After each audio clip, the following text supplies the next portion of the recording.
నా ఛానల్ మీకు నచ్చినట్టయితే సబ్స్క్రైబ్ చేసుకోండి, పక్కనే ఉన్న బెల్ ఐకాన్ కూడా కొట్టండి. అందరికీ నమస్కారం, నేను మీ సురేష్. సో ఇప్పుడు తిరుమల అయిపోయి చేసుకొని ఓవర్ నైట్ మేము కోయంబత్తూర్ అయితే రీచ్ అయిపోయడానికి ట్రై చేసాము. సో చాలా కష్టంగా మా డ్రైవర్ బ్రదర్ రఫీ అన్న చాలా ఓపిక్గా నైట్ అంతా డ్రైవ్ చేసి, ఈయన మా డ్రైవర్ రఫీ భాయ్ నైట్ అంతా ఓవర్ నైట్ అంతా డ్రైవ్ చేసి మమ్మల్ని ఎలాగైనా కోయంబత్తూర్ ఆదియోగి స్టాచ్యూ దగ్గర మార్నింగ్ 10 కల్లా మమ్మల్ని చేర్చిచ్చారు. చాలా చాలా టైర్డ్ అయిపోయాం. ఫుల్ డ్రైవింగ్, నైట్ అంతా స్లీప్ లేదు సరిగ్గా, ఫుల్ డ్రైవింగ్ చేసుకుంటూ అన్న కూడా ఓపిక్గా చాలా బాగా తీసుకొచ్చాడు మమ్మల్ని అయితే మాత్రం. థ్యాంక్ యూ అన్న.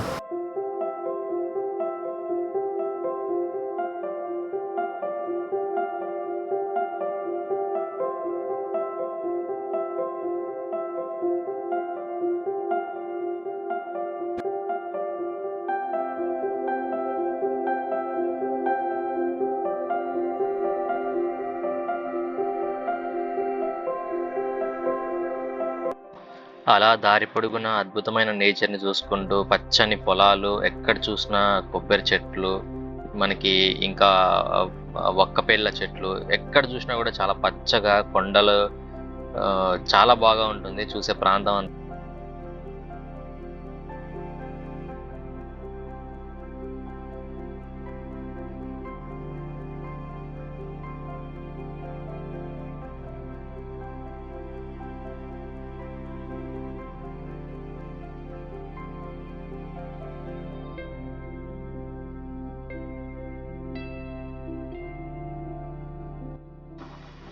ఇంకొక ముఖ్యమైన విషయం మనకు చెప్పాలి. సో మేమైతే కార్లో వచ్చాం, కానీ ఇక్కడికి మనకి లోకల్ నుంచి ట్రైన్లో వచ్చి కోయంబత్తూర్ వరకు, సో కోయంబత్తూర్ నుంచి మనకి ఇషా మందిర్ వరకు రావాలంటే ఇంకా 14D ఆర్ 14B బస్ అయితే అవైలబుల్గా ఉంటుంది మనకు. రైల్వే స్టేషన్ దగ్గరలోనే ఒక బస్ స్టాండ్ ఉంటుంది, సో అక్కడ నుంచి రావచ్చు. సో 14B అండ్ 14D ఇది వెరీ కనెక్టింగ్ బస్సెస్ ఉంటాయి ఇక్కడ. సో వన్స్ మనం కోయంబత్తూర్ వచ్చేసిన తర్వాత సో అక్కడ ఎక్స్ప్లోర్ చేయాల్సిన విషయాలు చాలా ఉన్నాయి. సో మనకి టెంపుల్ ఉంటుంది, ఈషా టెంపుల్లో మనకు ధ్యానలింగం ఉంటుంది, ధ్యానలింగం చూసుకోవచ్చు. సో అలాగే లింగభైరవి అమ్మవారు ఉంటారు, సో అక్కడ దర్శనం చేసుకోవచ్చు. సో అక్కడ ఒక పవిత్రమైన ఒక చిన్న నీటి కొలను కూడా ఉంటుంది, సో అక్కడ స్నానం చేసేసి మంచిగా మనం వెళ్ళి ధ్యానలింగ దర్శనం చేసుకోవచ్చు. చాలా పీస్ఫుల్గా ఉంటుంది.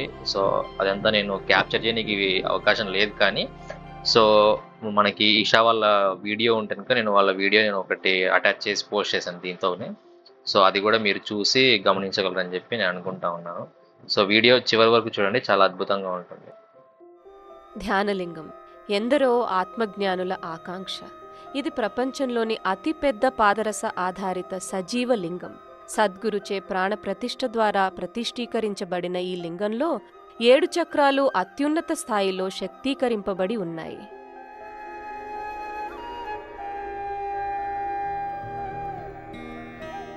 మీరు లింగ జ్యోతి, ధూపం లేదా తామర పుష్పాన్ని అర్పించవచ్చు.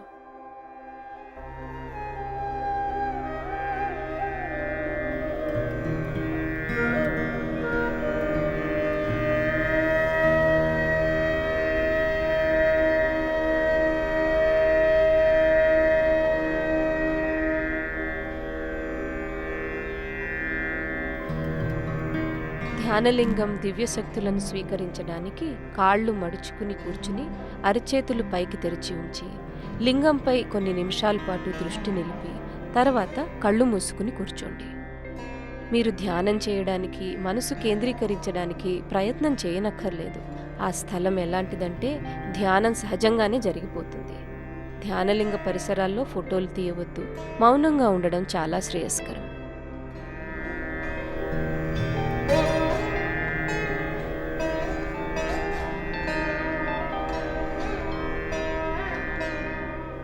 గుడి లోపలికి ఎప్పుడు వెళ్లాలో, ఎప్పుడు బయటికి రావాలో మీకు తెలియడానికి 1 గంట మ్రోగించబడుతుంది.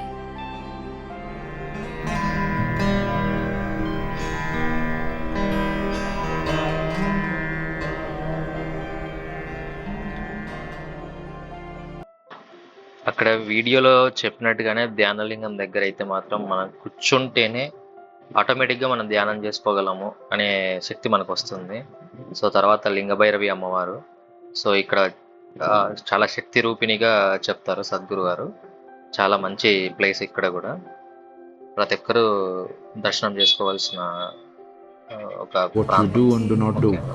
just so significant. నెక్స్ట్ అక్కడ నుంచి మేము ఆదియోగి స్టాచ్యూ దగ్గరికి అయితే వెళ్ళడం జరిగింది. సో ఆదియోగి స్టాచ్యూలో ఎన్నో విషయాలు ఉన్నాయి తెలుసుకునేకి.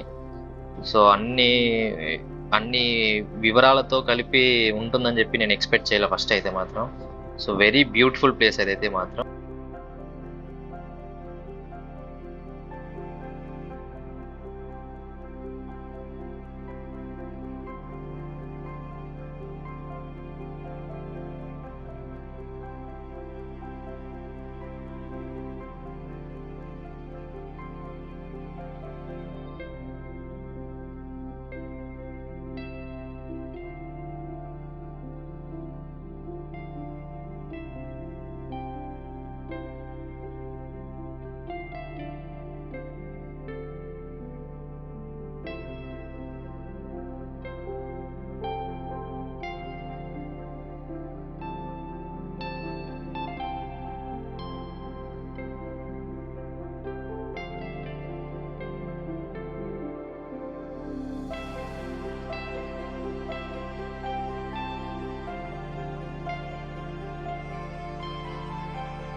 మనకి ఇక్కడ కనిపిస్తున్న ఆదియోగి స్టాచ్యూ వచ్చేసరికి మనకి 112 అడుగులు అయితే ఉంటుందంట ఓవరాల్గా.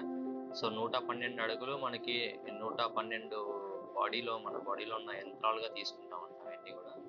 సో మొత్తానికి 34 మీటర్ల హైట్ ఉంటుంది, 45 మీటర్స్ వెడల్పు ఉంటుంది. సో అది 147 అడుగులు వెడల్పు వస్తుంది ఓవరాల్గా. సో మొత్తం ఈ విగ్రహాన్ని అంతా కూడా మనకి ఉప్పుతో తయారు చేశారు. సో గిన్నీస్ వరల్డ్ రికార్డులో కూడా ఈ విగ్రహం అనేది చోటు చేసుకుందంట. సో ముఖ్యంగా మనం ఇంకొక ఆప్షన్ మాట్లాడుకోవాలంటే యోగా శాస్త్రంలో మోక్షం అంటే మానవ శరీర వ్యవస్థలోని 112 చక్రాలను ఇస్తుంది ఈ 112 అడుగులు కూడా. సో అలాగే ఆదియోగి విగ్రహం కూడా యోగేశ్వర లింగం అని చెప్పి మనకి ఉంటుంది. సో అక్కడ కూడా మనం పూజ చేసుకోవచ్చు. సో యోగా గురించి ఆదియోగి మొదటి గురువు కదా. సో ఆయన 7 మందికి ఆయన ఆ యోగాన్ని నేర్పించారంట మొదటగా. సో ఆ 7 విగ్రహాలు సో అక్కడ ఉంటాయి మనకి. చాలా బాగుంటుంది, అద్భుతంగా కూడా. సో అది మెయిన్ టాపిక్.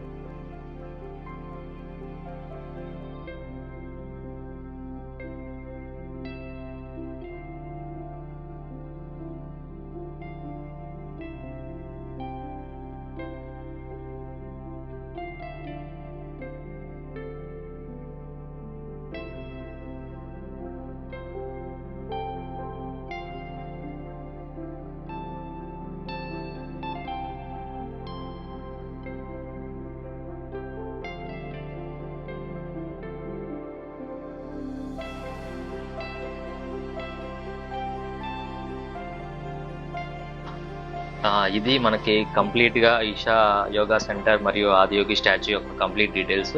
సో ఎలా రావాలి, ఎలా వెళ్ళాలి అనేది కంప్లీట్గా ఐడియా ఉందనుకుంటున్నాను. సో వీడియో నచ్చినట్టయితే మాత్రం నాకు ఒక లైక్ చేయండి, షేర్ చేయండి, అలాగే సబ్స్క్రైబ్ చేసుకోండి.